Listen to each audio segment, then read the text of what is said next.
Peter False. Why don't you just write this down on a piece of paper? Because I don't have any paper. Who uses paper? I got a computer. Yeah. Woo. Ooh. Third Degree, the Third Degree Net Podcast. Third Degree, the Third Degree Net Podcast. Third Degree, the Third Degree Net Podcast. Third Degree, the Third Degree Net Podcast. Well, hello there, FC Dallas Curious fan. Welcome to another fun-filled edition of Third Degree, the podcast, number 90, I'm told, which is brought to you by, oddly enough, Soccer 90. 40% off site-wide for all Third Degree podcast listeners with the promo code Third Degree on soccer90.com. So go get your Christmas gift stuff. Hi, I'm Peter. Thanks for joining us. And as always, with me are my two good friends. First off, Dan Crooke. Hello, Dan. How are you today? I'm good. How are you? I'm loving life, my friend. For lies. sure. Absolute lies. Yes. And as always, my hero, your hero, everybody's hero, the founder and editor of ThirdDegree.net, and a man who I want to know what he ate at the Galleria today, the one, the only Buzz Carrick. Come in, Buzz. Yeah, thank you, Peter. That's my wife has agreed to explain the story really quickly. My wife has agreed to continue a tradition I had with my mom, which was to go to the Galleria and sit by the Christmas tree for lunch. So my wife is now in that seat. And today, since you asked, I had a steak and sandwich, basically a steak panini with some peppers and onions on it, and some soup. That's such a beautiful story.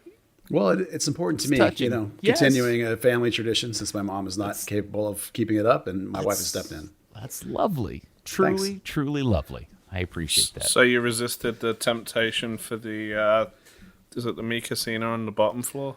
No, we ate at the Panera Bread, I think it is, our corner bakery. I can't remember which one it is, up on the third floor, overlooking the ice rink. You didn't go to Five Guys and get their French fries? No, Or no, that's the worst part about Five Guys, is the French fries. Oh, Wait, sir. what? No. We need to leg wrestle, sir. What about that kick-ass Italian place, Saboro, they've got there? I've eaten Sapporo. It's not my definition of a kick-ass Italian place. I did lobby for Mi Casino, but we chose to get the soup because it was a cold day up top. All right, lovely. Well, I hope you and the lovely Mrs. Carrick had a snuggly good time. All right, well, there are no games to talk about because season over, the whole thing. Congratulations to the Columbus Crew for doing what we all really wanted in life, ruining the season for the Seattle Sounders. We love that, don't we? Let's be fair, Seattle just ruined their own season. Yeah. No, I picked them. I wanted them to win. That's true. Yes, that felt good to see that go that way. But we do have a lot to talk about, and has been the headline of the last couple of weeks continues to churn as Buzz's Huntsmen Dumps keep coming left and right. What is the latest with young Big Bad Bryan? Well, I actually have a Huntsman Dump for you in regard to Bryan, and I'll save it for just a split second. So, yeah, Well, yesterday, I'm going to hold it. I'm going to clench it in. Dump Huntsman. Yeah, Huntsman Dump. It's harder to say than you'd think. So yesterday, I had a Don't little get a hemorrhoid. the little bit about Leon being coming in and getting involved in the situation. And then Wait, today, Leon, the Mexican club? No. Oh, the French Leon. French Okay. Leon. Yeah, Right. that's a new French team coming in, not the original French team. It's a new French team. And then I was also able to confirm today that Roma, which was reported first by other people, but I can confirm from my end that Roma is indeed involved. Tom Boggart said €7.5 million bid specifically, so that I can't tell you, but Roma for sure is involved. Boggart also said Marseille, which was, of course, one of the French teams that I had alluded to earlier. He also has said AC Milan, and I, of course, said Juventus. So here's the Huntsman Dump today. Do you guys remember that I said there was a Belgian team that was involved? Yes, I said it was FC Waffles. Yes, FC Waffles, right. How kind of them to syrup that up. No, the Belgian team is Club Okay, Brugge. stop. Just No, your pun was so bad I wanted to stop, but Oh, you're gonna stop now. now I've ruined your announcement. Say it again, please. I'm sorry. The Huntsmen Dump for today, the little one to add on is that the Belgian team that I talked about a couple of weeks ago is actually Club Bruges. So there's a little more information for you, a little hot off the presses, and they're a team that has actually bid. That's one of the 3 confirmed bids, Club Bruges. That was a lovely, hot little dump. Yeah. And does it make me a bad person if I'm disappointed to find out it's not FC Waffles? Yeah. In Bruges was a better movie. Yeah. Man, the kid is very popular. I mean, how many professional games has Bryan Reynolds played, and he's gotten all this bonkers attention? I think it's 16 because I think it was 14 regular season. I didn't think to look that up. But, it's not a lot, but it's enough that the teams that had already seen him as the U.S. international and teams that had seen him in North Texas then saw him against a higher competition. And that was enough for them to say, oh, yeah, we're in. And it's, and listen, one of the things I've always wanted to talk about a little bit with this situation is the reason why people leak stuff. And it's clear that from the point at which the Juventus leak happened, that teams sat up and noticed. And people have come in since then, and activity heated up since then, because of the fact Juve was interested. People said, oh, wait, Juve's interested? And then, that's why people leak things. So it's a fascinating process. Is there any chance we get used?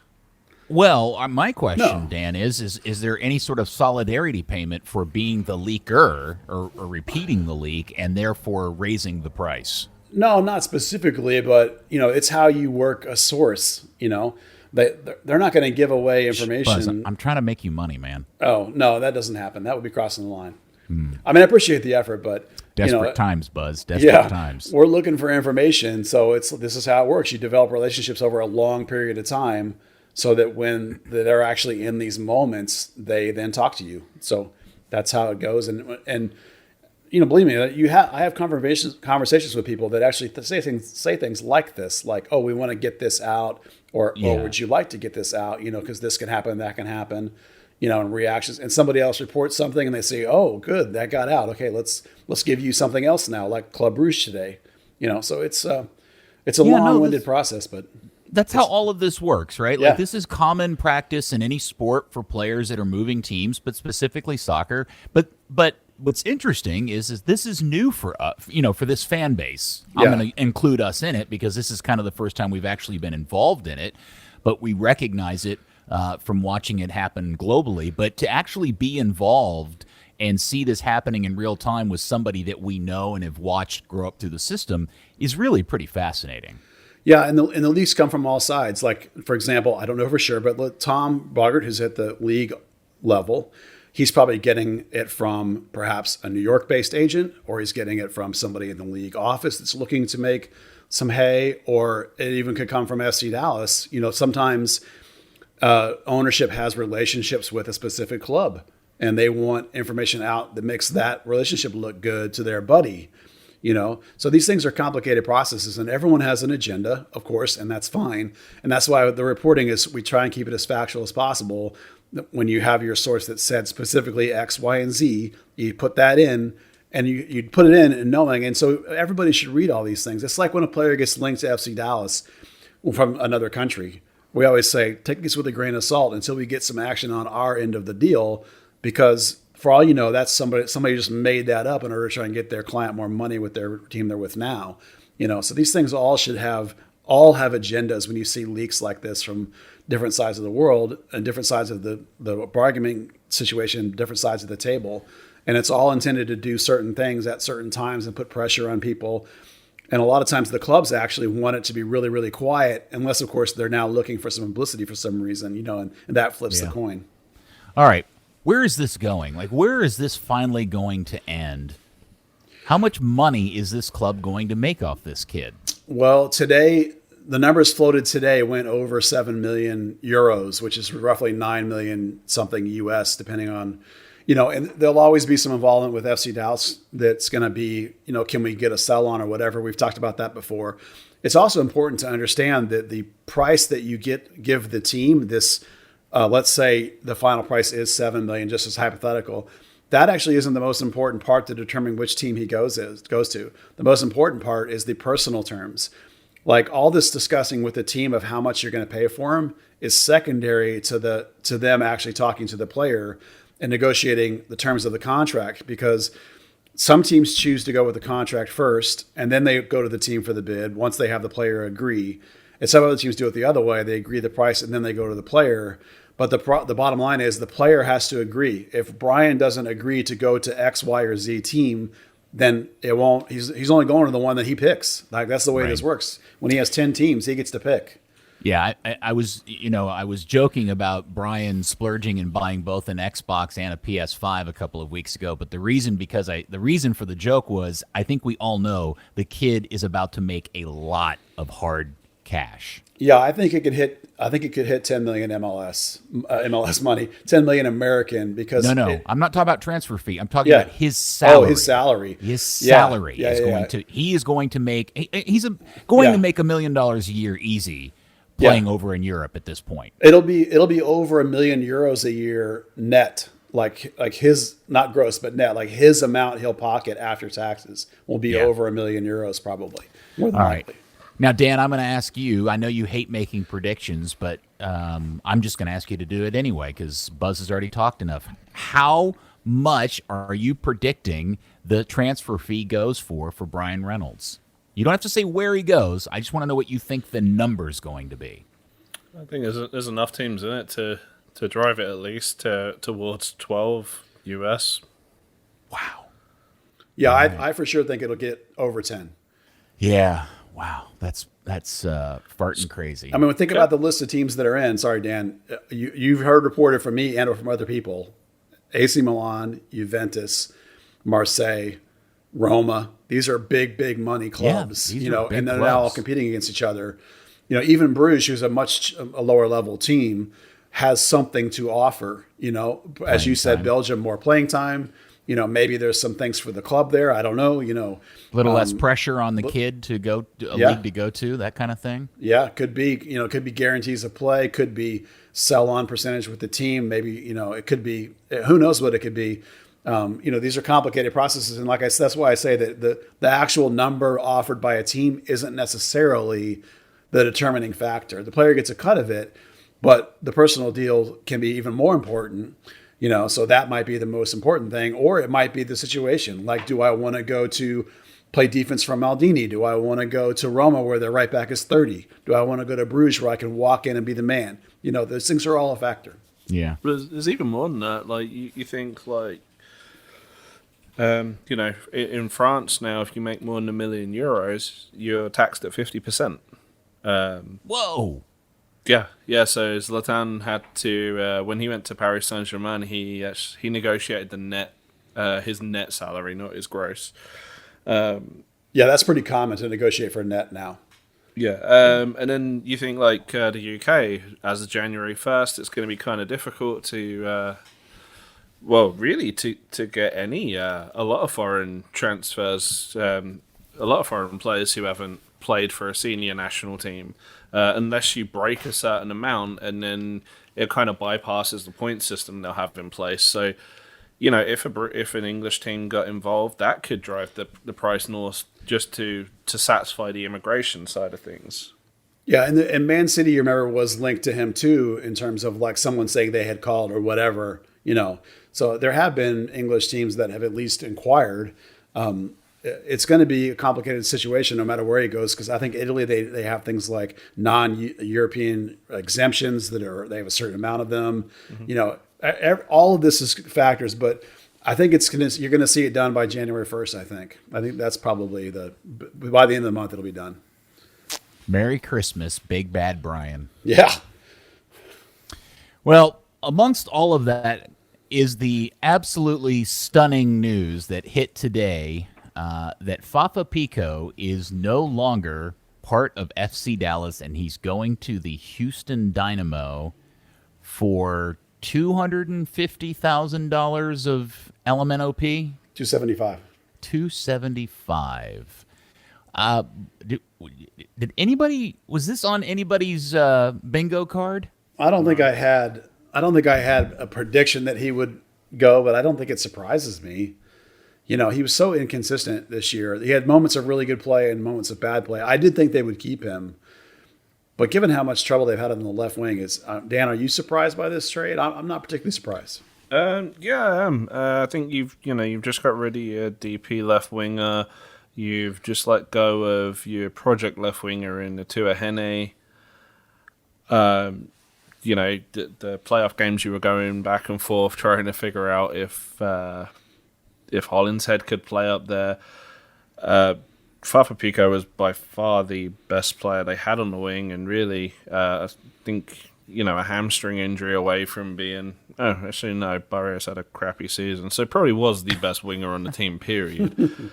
And then they've just taken a 25 grand dump to say, great, we had you for a year, now here you go. It seems like it was driven by Houston, because to me, you say, hey, here's a 29-year-old... He's kind of, this is peak, and especially with a little rival, because you put a little tax on that, it just seems weird. Unless there was a jump in his contract, he'd signed that new deal. The last salary release we had was 150 grand. So that was reasonable. Yeah. It just seems weird to leave yet another hole in the roster.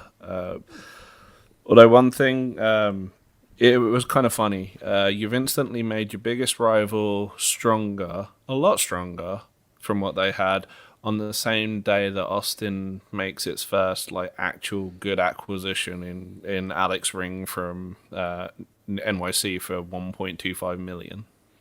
I do have a thought that I'd love to hear both of y'all's takes on. If Santi's gone left wing, Fafa's gone left wing, Barrios we think might be a bench-only kind of player right wing. All of a sudden there's no wings. What if they're going to a wingless system? What if they're going to a two-striker system? Just as a thought that occurred to me. Well, you wrote that article about the Diamond 4 and a 4-4-2, which I find interesting and likable. The other reason why I think there's something to that, Buzz, is that I think if everybody in that front office and on that coaching staff is being honest with themselves, they spent a lot of money on a guy from the Mexican League who does not play as a single striker very well and probably would benefit from playing from a dual striker system. Yeah, and you remember that Lucci tried to use a 3-5-2 some at the beginning of the season. He often morphed it to a 3-4-3, but at base that formation usually is a 3-5-2. That's a wingless formation because you need your wingbacks and Hollingshead, and it was Reynolds, but as I've suggested, if it's Tuamasi, well, that might be a lot more likely in a wingback than a right back Tuamasi. So there's some red flags here that a tactical shift maybe is in the cards. At least makes me question what's happening. Yeah, it's just he's obviously a hybrid 9-10 wing, so it's kind of much like Barrios. Who are you talking about? Oh, okay. So it's kind of like it's weird to just outright dump. I will say that although the Diamond 4-4-2, you still have wide midfielders in it. Even if you play narrow, they peel off out wide. Mm-hmm. But certainly if they did something like the old Christmas tree formation or something like that, where you play a single striker with two complete inside forwards, which Paxton and Jesus could actually do. Yeah. You're going to have some kind of wide play that you'd want someone. So there is absolutely the possibility. And if that is the case, my only gripe then is they just didn't get enough money for him. Okay, and because the reason why this, I think, threw everybody for a loop is the fact that Santiago Mosquera thankfully is finally gone. We also got the news that I think that maybe was even more shocking than the Fafa trade is that somehow Santiago Mosquera, who has the best agent in the world, has got him a gig at Pachuca, of all places. Yeah, they must have only seen a highlight tape. It's just watch YouTube videos. They fell off massively. I mean, if there was relegation in Mexico, they'd be screwed. Yeah, you're probably right. I'd be happy to send them the GIF I have of Santi dribbling into two people against Minnesota and turning the ball over, if that would help the situation. Then again, I don't want to screw it for Santi. So It is a gift. I'll give you that. it is certainly. So, but the reason why I bring all this up is because you mentioned the Barrio situation, and you know now Santi's gone, now Fafa's gone. If they stay with a formation that uses wingers, I know what you're going to tell me, Buzz, and I don't like it. I hate it, as a matter of fact. Yeah. But who's going to play that position? Well, I wrote that piece, I guess it was a week and a half ago now, predicting that Paxton would be over there. But you have to also remember that even if you stay in the same formation, Jesus doesn't really have a good position right now. I mean, they're playing him everywhere. You could include him in the mix as a wing. Not that anyone likes it, but you could. Pepe, we've seen play wing. That's because neither Paxton or Jesus are wingers. No, I know. I'm not saying it's right or smart. I'm just trying to tell you what I think will happen. Pepe, too, is a guy that will end up in the mix. We've seen some progression from Dante Seeley. Maybe they think Seeley is a guy that is ready to contribute. Tuamasi came back and looked like he was a guy that could contribute. Now, I've said I think he's going to be the right back, but I could be wrong. Maybe he's a guy that's now – maybe they think I can get as much out of Tuamasi as I was getting out of Fafa. And Tuamasi's probably a lot cheaper at this point. So the question is right now, we have no clue who's going to play left wing or if there's going to be a left wing. If they're going to stick with the same formation, now that they've jettisoned both left wings, I would think that there'd be a wing will come in, whether it be right or left, it doesn't matter. And then I still think they need a 9 and a center back. So that's, those are the 3 spots.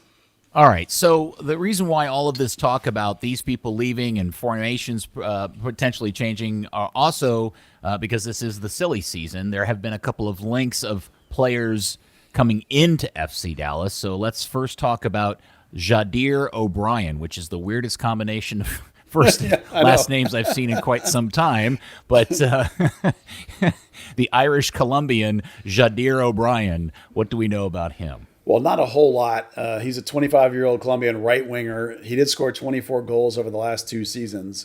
Now, some people pointed out that 9 of those were PKs, and that's fair enough. But he did go 9 for 9 on PKs, so that is quality in that regard.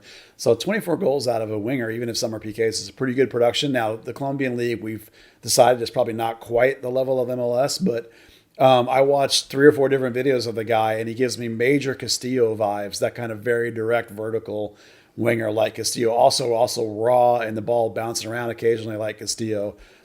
So that's the kind of player that you're looking at if that's a real link. Of course, we have no idea because we've heard nothing on this end if it's real or not. It is Colombia where FC Dallas, I believe, still employs one of Oscar's relatives as a scout. I mean, I'm sure he's not some idiot. I think it's his uncle. I'm sure he knows soccer. It's not just not like my uncle scouting. So they do have a connection to Colombia, and maybe they even got a Ricarte recommendation. So there's something there. Maybe we'll see. Dan, did you watch any of the footage, or did you also gleam onto the fact that he's a winger that has scored a bunch of goals and has 0 assists? Yeah. I don't know if maybe they were looking for a little bit of a project, but I'm trying not to read too much into it in the silly season with all the silly season stuff.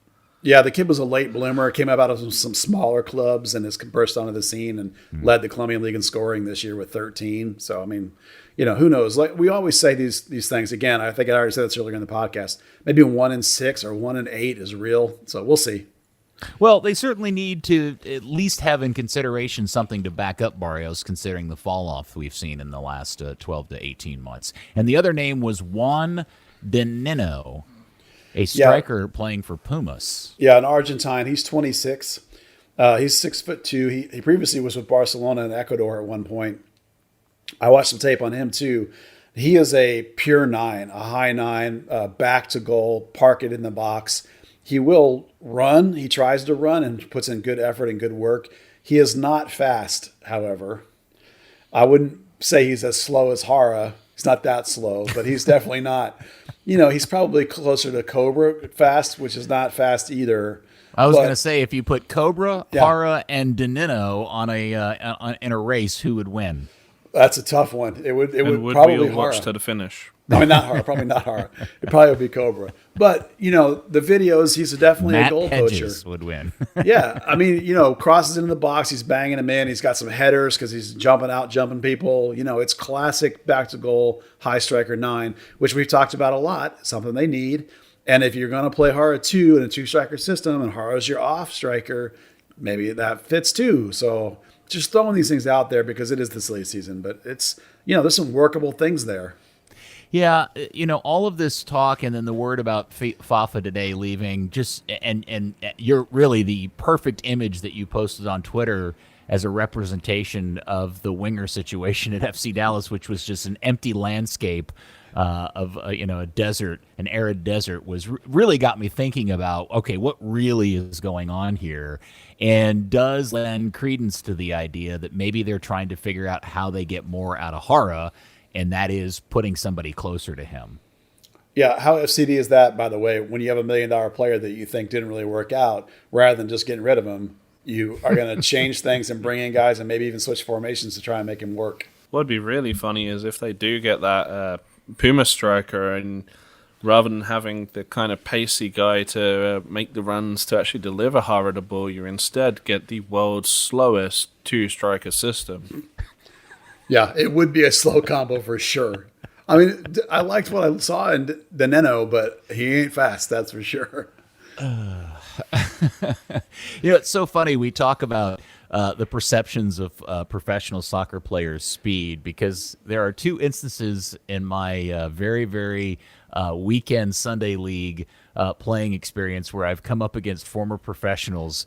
And one was Milton Rodriguez. Do you guys remember the Colombian Milton Rodriguez? Oh, yeah. So Milton Rodriguez has been playing in NTPSA on a team called Titans in the over 40 division. And I'll never forget the first time we came up against him. I didn't recognize him. He snapped off 2 very good, high-quality goals, and I just thought one of the goals he scored was such a high quality, I thought, okay, something's not right. And then I realized it was Milton Rodriguez, and I had, at one point, it was my job to mark him. He ran past me so fast, it was unbelievable. And I was like, wow, that is the difference between former pro and knucklehead like me. The second time was in the Dallas media game out at Toyota Stadium when Peter Lucene was on the other team. Now, I think by and large, we made like hay out of Peter Lucene is the slowest human being in MLS jokes, right? Yeah, oh yeah. There is physical video of Peter Lucene taking a ball away from me and running away with the ball and gaining distance as the further we went down the field. So, yeah, there's a big difference in perceptions of professional athlete speed. No, we talk about slow players, and I guarantee you that Hara or De Nino or Reto Ziegler would destroy any of us and most normal people in any kind of foot race. But that's not the same thing. It doesn't matter what. Yeah. I find it funny to talk about how slow these people are when I realize they are wicked fast in real life. Oh, I always find it eye-opening when you watch a game from on high, like I like to do, and I watch how much ground guys cover. And then you go actually down and stand on the field, and you're like, holy crap, this is a massive, massive field. And so in your mind, putting those 2 things together, how much ground guys cover and how big that surface is, it really makes you think. Yeah, it's funny. Zach Lloyd was a player that I think we would all agree was generally considered to be your average, C-grade MLS player, right? I'd maybe even say B grade. He was pretty solid. Oh, okay. Yeah, okay. I one day, not about a year ago, we were the team was out at Trinity Christian where he was coaching, and we got him to join in on a kick around, and he was so much better than everybody else out on the field. And most of the guys that I play with are all former Division I, Division II college players. There's a couple of former semi-pro guys out there. He was just eating everybody up alive, and I thought, that is a mid-grade MLS player. Could you imagine if you got a top-notch guy in here? And that just really the scale that changes from level to level. I think about that a lot, and I find fascinating. Yeah, that's the joke we always make, Peter, when we sit in the stands for like the Open Cup games or whatever, and you hear some guy mumbling, "Oh, I'm better than that guy." Yeah. I'm like, no, you're not. You have no idea what you're talking about. How good that guy is compared to you. I mean, we talk about like Drew Moore's one of my favorite examples. Like I looked up his high school stats one time. He like broke. I can't remember exactly what it was, but he broke like high school records with like 500 goals or something as a striker, and he's a pedestrian slow center back. Right. I mean, this is like. It's a different world. By the time you escalate up the levels and get to Major League Soccer, everybody's a kick-ass player of the game. They are light years ahead of even like great college players. It's just not even. It's ridiculous. But none of them are as good as Dan Crooke. Yeah, remember that time that we played against former England international Lee Hendry, and I restricted him to only scoring a hat trick. In a 7-7 draw. Have you heard that story, Buzz? No. It was it Aston Villa that came to town? Yeah. Yeah, so Aston Villa was in town for a friendly, and they decided to put a game together with some of the Aston Villa staff and FC Dallas fans. And it was a ridiculously bad game, but the FC Dallas fans took a pretty substantial lead, and then they put Lee Hendry on the field. He proceeded to absolutely just trounce everybody, and I think he scored, 5 goals in 10 minutes or something? He only got single-handedly? 3. Oh, was it only 3? Yeah. What's the guy's name? Gabe, who I played in a few teams with him afterwards, scores this ridiculous header in the last second to make it 7-7. My version of this story, and I'll try and keep it short, is that when I worked at a summer camp at college one time, a guy on our staff was the last player cut from the Australian U20 team, which just tells you, because that's probably not that great of a player. He was so ridiculously good and just literally ran circles around everybody else when we played soccer. It was so funny. And it's like that guy wasn't even actually good. He was just a chump, and he still crushed everyone that was there. The orders of magnitude in quality just is pretty amazing as you go up the chain. All right, sorry to completely derail and sidetrack all of that. So we'll keep everybody posted on any other links of players headed towards Dallas. Now, another player was traded, and Buzz, I kind of got the sense that you were a little brokenhearted over this. Colin Montgomery is no longer a Huntsman. Yeah, I think this is a failed evaluation on the club's part. I do. I think Colin Montgomery is MLS ready to start. I think his passing had improved remarkably. I think if you look what he did for San Antonio when he was leading their team in blocks, for example, and was a big part of their defensive team, and then Dallas yanked him out for the playoffs, and they immediately got blitzed and lost. This guy to me has the range, the physicality, the mentality, the soccer smarts to be an MLS starter, and I think they've blown this evaluation and dumped him. I wonder how you can watch players be really, really slow. And I think by the end of that season, I'm convinced in my head that Colin Montgomery is a better player than both Reto and Brassan, and they've chosen just to jettison him for nothing. So I don't understand it. This is one of those moves where, I think there's going to be a time like Walker Zimmerman. He's not Walker Zimmerman good, but there's going to be a time like Walker Zimmerman or like Dax McCarty where we're going to be like, man, we had that guy. It's a miss in my mind, so I don't understand it. And I also think there's a small trend here of center backs that have been great that Lucci didn't like. Like, you remember Lucci didn't like Chris Richards way back in the day when he was a kid. Remember the first time? Right?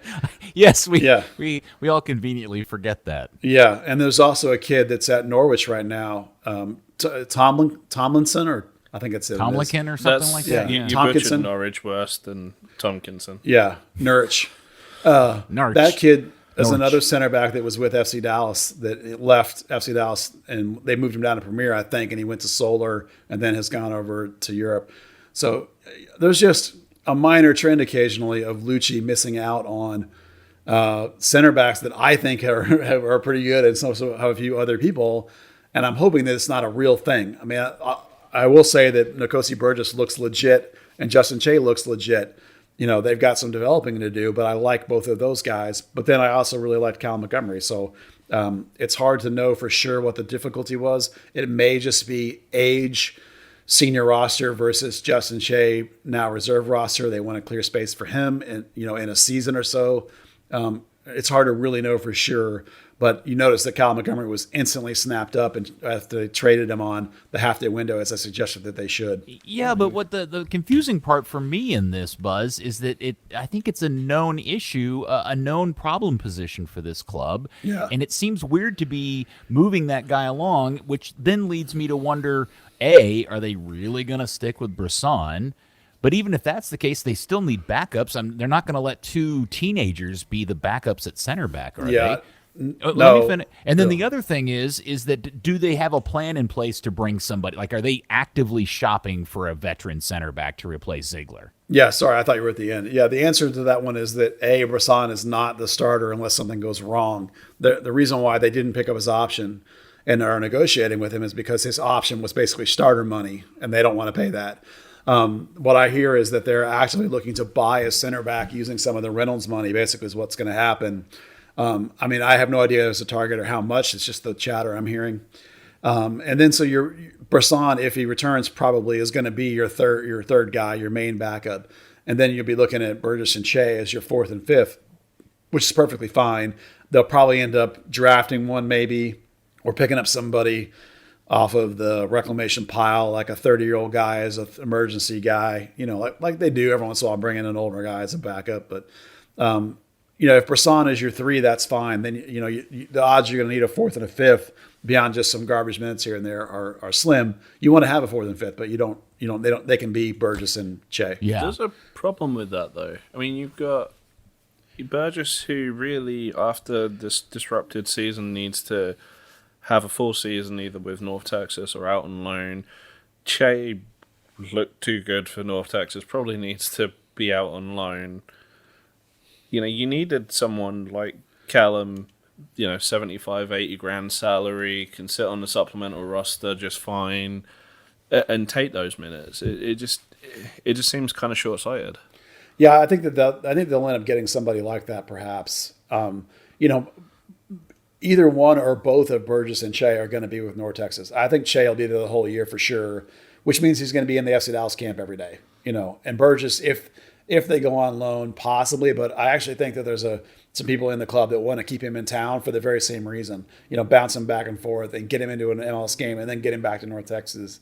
So I'm expecting both those guys to be around. So that extra guy may not be necessary.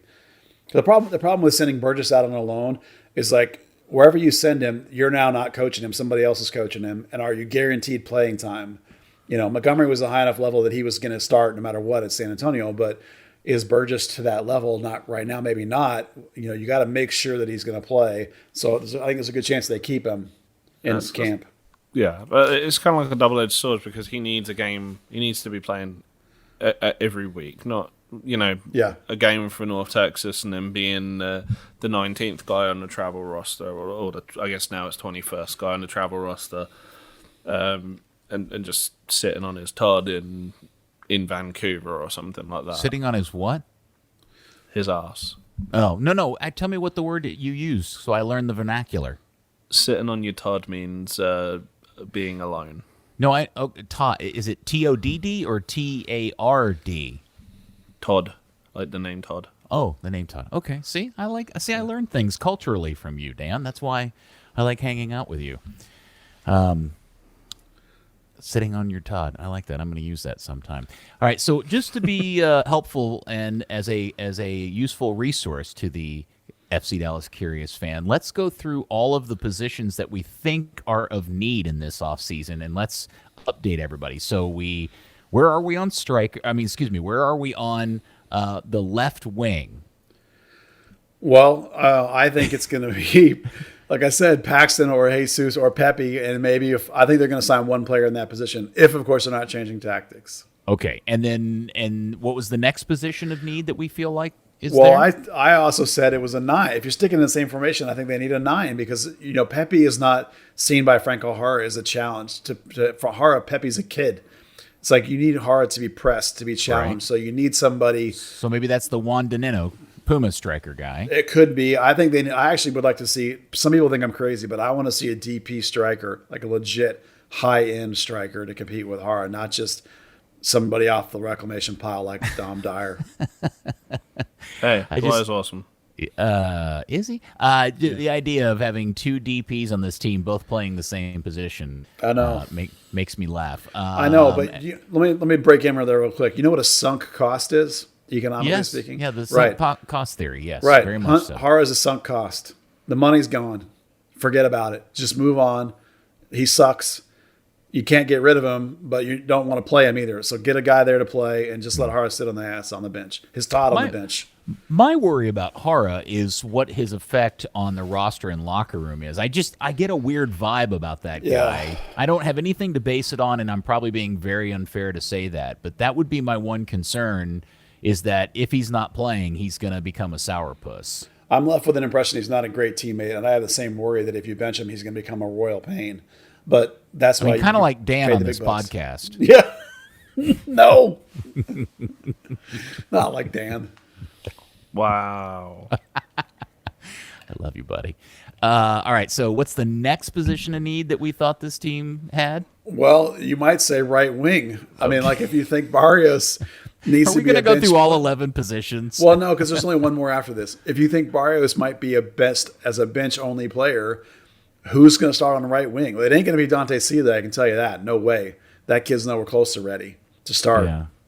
So all these things are why we wonder about the system, because it's by getting rid of Fafa, now it looks like they need two wings probably. So it's hard to, I mean, who knows? They got enough open spots. The Colombian Irishman would be the person to help fill in that spot. And then the last spot, you said there was one more. Just the center back. We already talked about that, though. That's the only spot. You don't think they need another right back if Bryan leaves? No, because if Bryan leaves, I think, like I said before, Imatu Amasi is the first choice for me.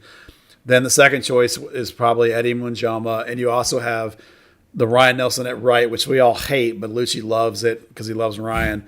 And you can also do things like put Brassan over there. Yipes. You can put, like, if you put Brassan over there, and for example, I had this thought the other day.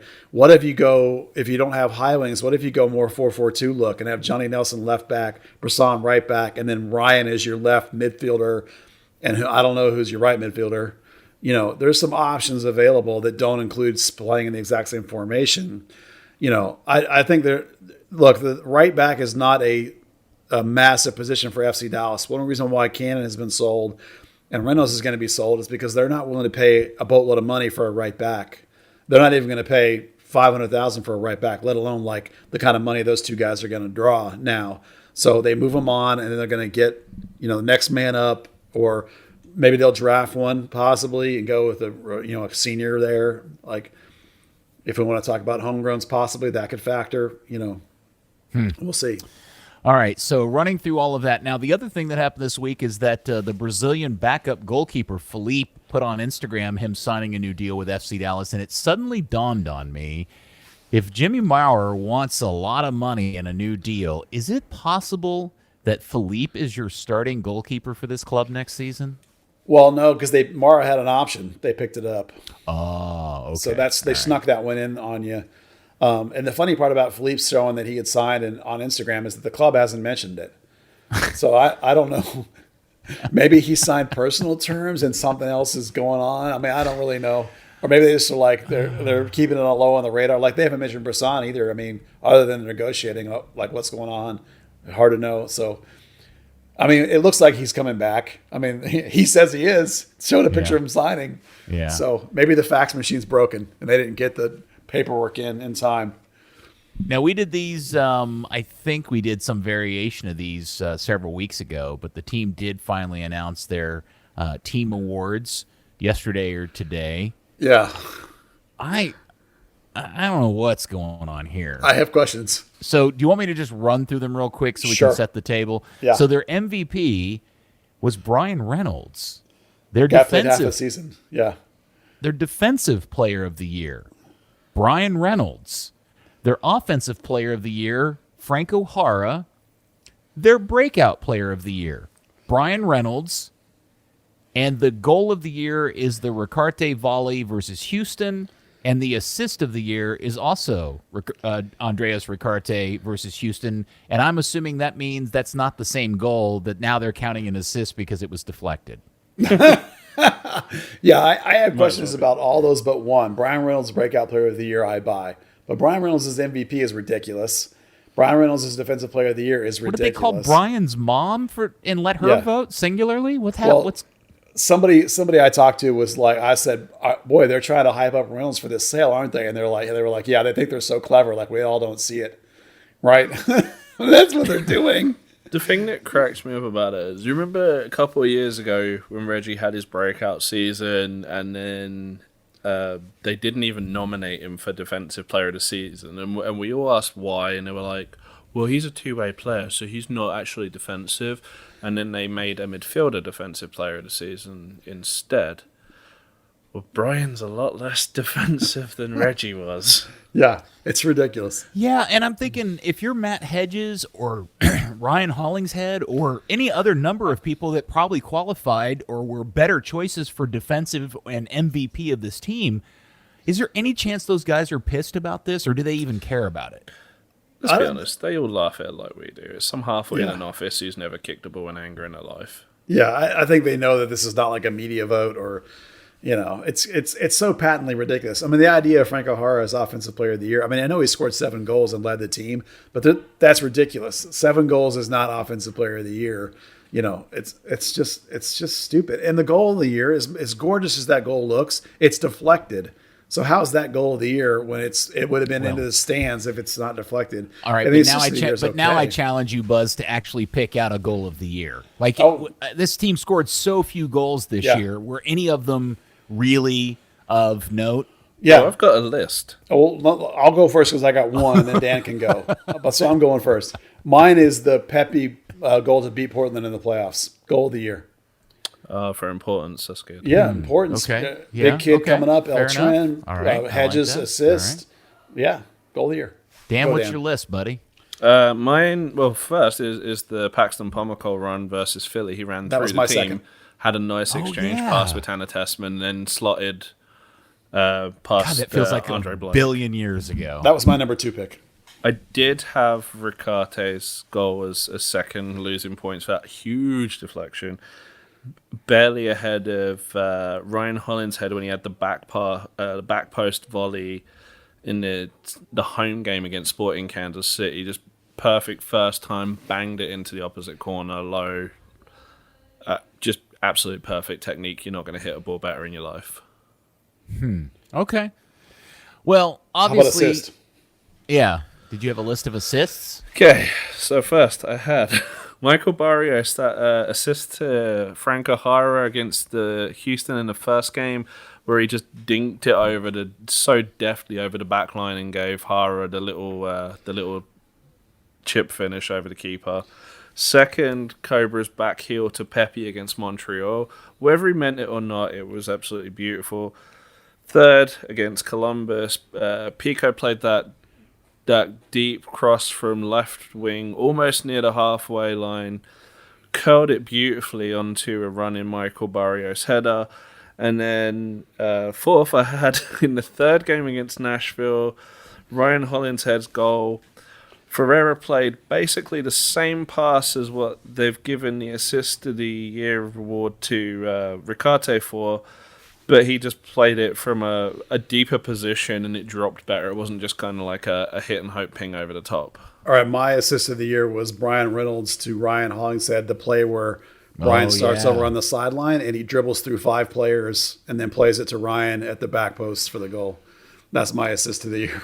Yeah. So are you saying that we pay more attention? Yeah, we do. Well, kudos to you guys for remembering all of those. I certainly were never going to do that. But and then obviously we agree with breakout of the player of the year.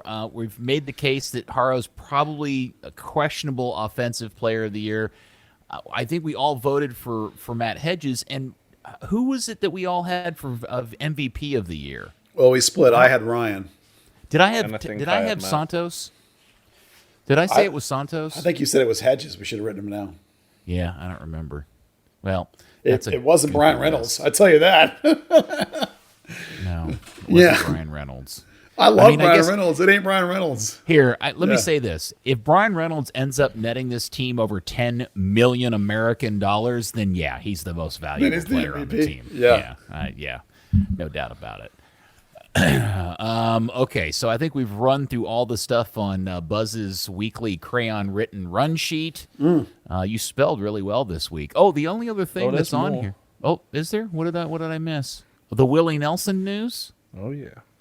Dan's hyped. Yeah, I have to say that it's the first artist that they've ever booked there for this thing that I've ever wanted to see. I actually want to go to this one.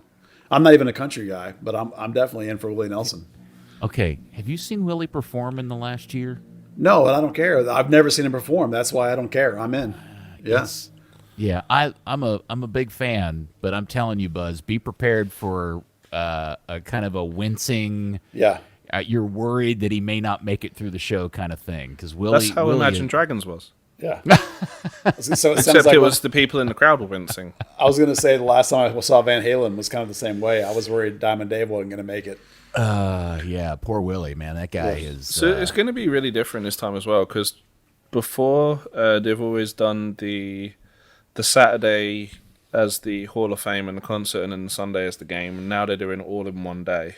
Yeah, that's crazy. So there's technically no concert tickets. It's a game ticket.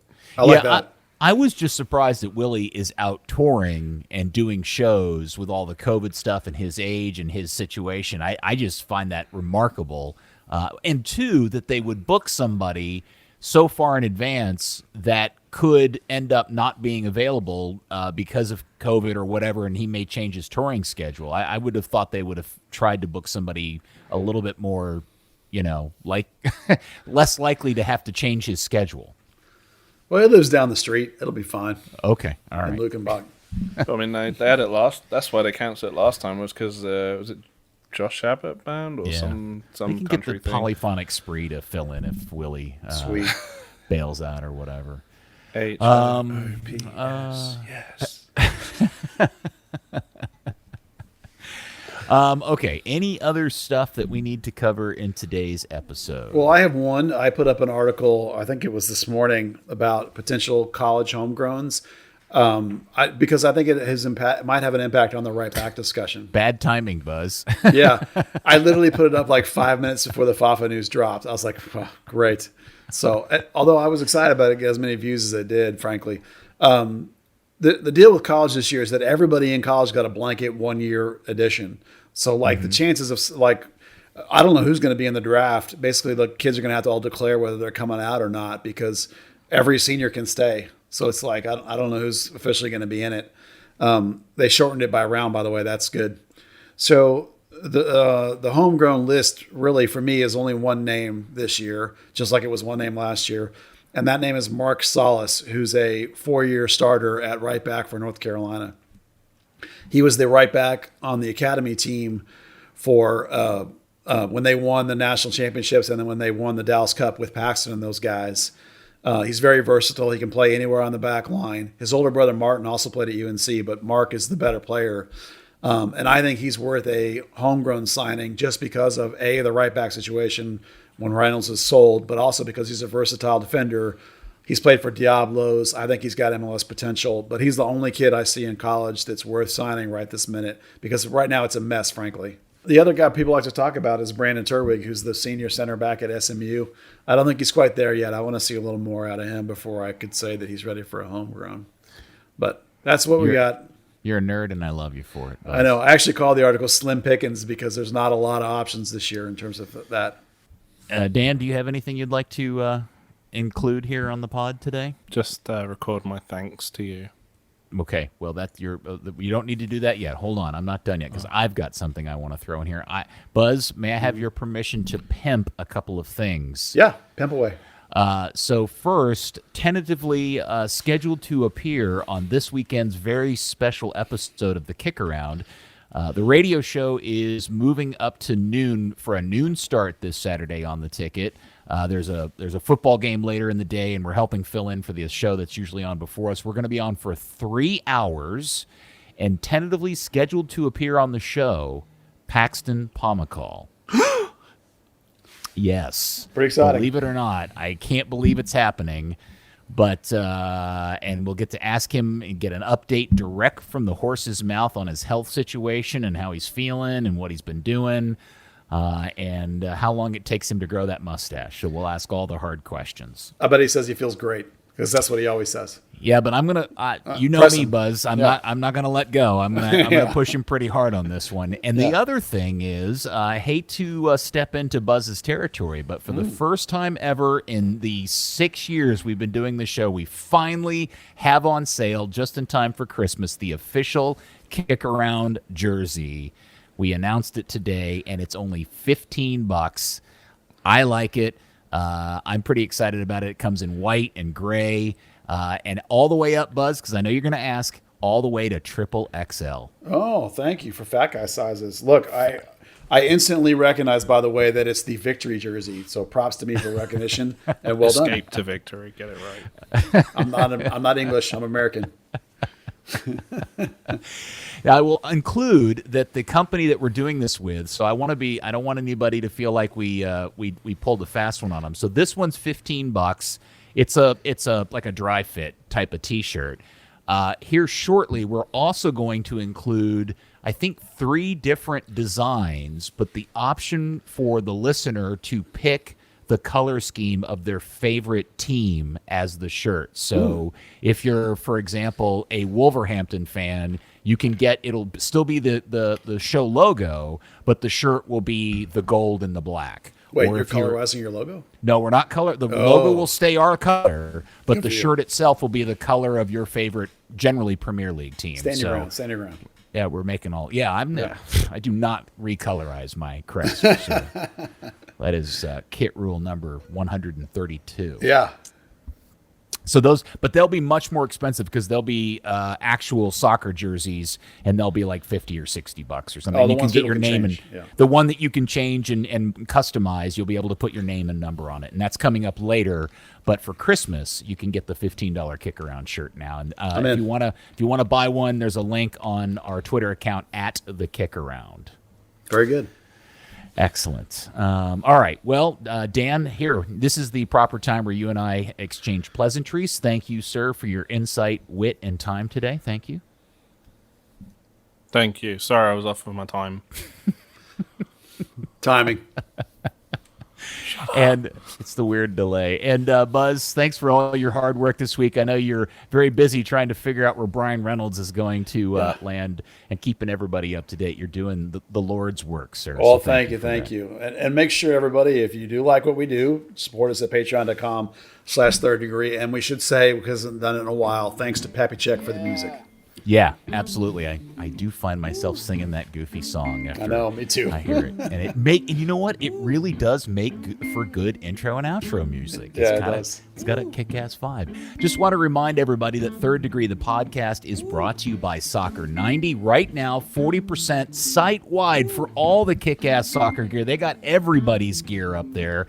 For all Third Degree podcast listeners, you just use the promo code Third Degree, the number 3, RD Degree, over at soccer90.com. Soccer, the number 90.com. Go get yourself some gear right now. FC Dallas Curious Fan, thank you for joining us for episode number 90. We will be back. Are we doing one next week? There will be a podcast next week. You and I and Dan will discuss what we're going to do. All right. Later. Well, something will appear next week on another edition of Third Degree, the podcast. Tough decisions. Third Degree, the Third Degree Net Podcast. Third Degree, the Third Degree Net Podcast. Third Degree, the Third Degree Net Podcast. Third Degree, the Third Degree Net Podcast.